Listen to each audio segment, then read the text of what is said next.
გამარჯობა, ეს არის გადაცემა გვერდიდან და მე ვარ დავით კალანდია. სოცქსელში ვნახე მამუკა ხაზარაძის გზავნილი რჩები პარლამენტში ხარ ბიზნეს რუსული პროექტი.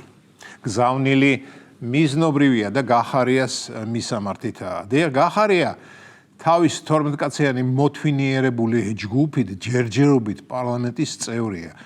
არ აყვა დანარჩენ სამ პარტიას, რომლებიც ფაქტობრივად ერთი პარტიაა და წერილობითი განცხადება სიების ჩახსნაზე არ გააკეთა. ახლა ვინმეს თუ გონია რომ ძალიან მაღელვებს გახარიას პარლამენტში შესვლა არ შესვლის საკითხი ცდება, ოღონდ მართლა.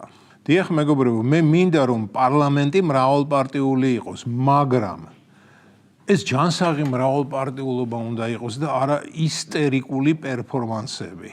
რომ მქონდეს იმის გარანტია, რომ გახარია პარლამენტში შევა და საქმიან დისკუსიას გამართავს უმრავლესობის წევრებთან, მაშინ დავიწყებდი წუწუნს, რომ აი ნეტავ გახარია მაინც შევიდეს პარლამენტში და შეუერთდეს ქვეყნის აღმშენებლობას.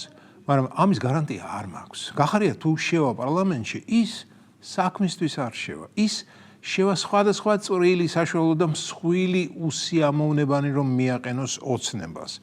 არა მსხვილს ვერ მიაყენებს, რადგან ბუნებით წვრილფეხა ადამიანია და დიდი გაქანება არ აქვს, ვერ გაჩავს. ასე რომ თუ არ შევა, ნუ შევა. თუმცა ის რომ ამდენი ხანი მან სიები არ ჩახსნა, დაასაფიქრებელია. მაქვს საფუძვლიანი ეჭვი ვიფიქრო, გახარია არ ჩქარობს. უკეთეს შეთავაზებას ელოდება.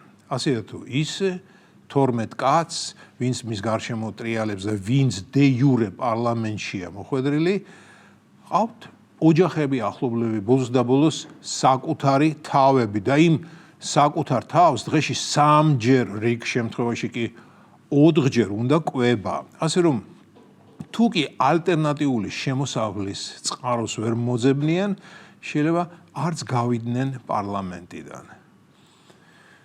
შემიძლია შევთავაზო უმტკივნეულო ვარიანტი. თუ კი მუშაობა ეზარებათ, უწყვეთ საპროტესტო რეჟიმზე გადავიდნენ, რასაც შალვა ნათელაშვილი აკეთებდა. დიახ, 2008-ში შალვა ნათელაშვილი რამდენიმე თავის ამფსონით მოხვდა მიშას პარლამენტში, მაგრამ სიები არ ჩაუხსნია. საპროტესტო რეჟიმის ფორმა აირჩია, დასყდნენ შინ და 4 წელი არაფერი უკეთებიათ, სამაგიეროდ ხელფასი ერიცხებოდათ. კარგი ხელფასი.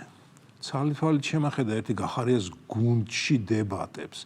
სხედან ალბათ კეფას იქექავენ და ფიქრობენ, რა გზით იარონ. ისეთი რაქნან, რომ არც წვადი დაწვან, არც ხელფასი.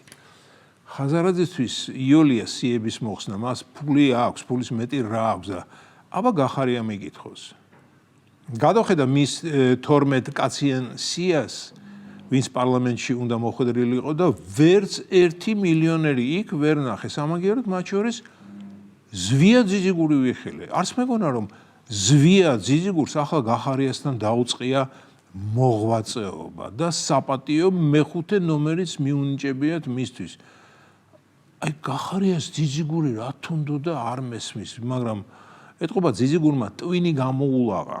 მოუყვა 1990 წელს სამტრედიაში 5 დღით მარტოკამ რკინიგზა როგორ გადაკეტა და ამით რუსეთის ეკონომიკა სრულიად რომ ჩამოშალა. დიახ, იმის მერე რუსეთი ვერადავერ გაიმართა წელში და ამიტომაცაა დღეს ასეთ უბედურ დღეში.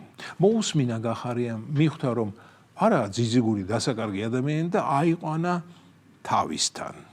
ისე კი ამ ჩვენს პოლიტიკოსებს ცოტა მეტი ტვინი რომ ჰქონდეთ, შეეშვებოდნენ იმ ძველი, გაცვეთილი, გაცრეცილი სახეების შემოკედლებას. ზვია ძიძიგურზე ხანდაზმული პოლიტიკოსი ქართულ პოლიტიკას არ ყავს. 1990 წლიდანაა პარლამენტში. დიახ, პოლიტიკის დინოზავრია ზვია ძიძიგური. 34 წელია მკლავებ და შარვლის ტოტებ დაკაპიწებული ზვია ძიძიგური საკუთარი კეთილდღეობის გასაუმჯობესებლად იბრძვის. ეთყობა ჯერ ბოლომდე არა აკმაყოფილი საკუთარი კეთილდღეობით. ალბათ კომოს ტბაზე აგარაკს იშენებს და სახლი აქვს გადასახური. ამიტომაც გვერდს უმშვენებს გახარიასა.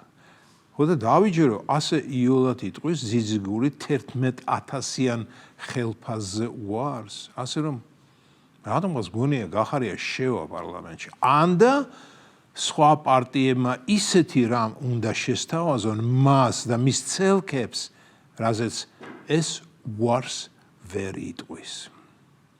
ეს იყო გადაცემა გვერდიდან და მე ვარ დავით კალანდია.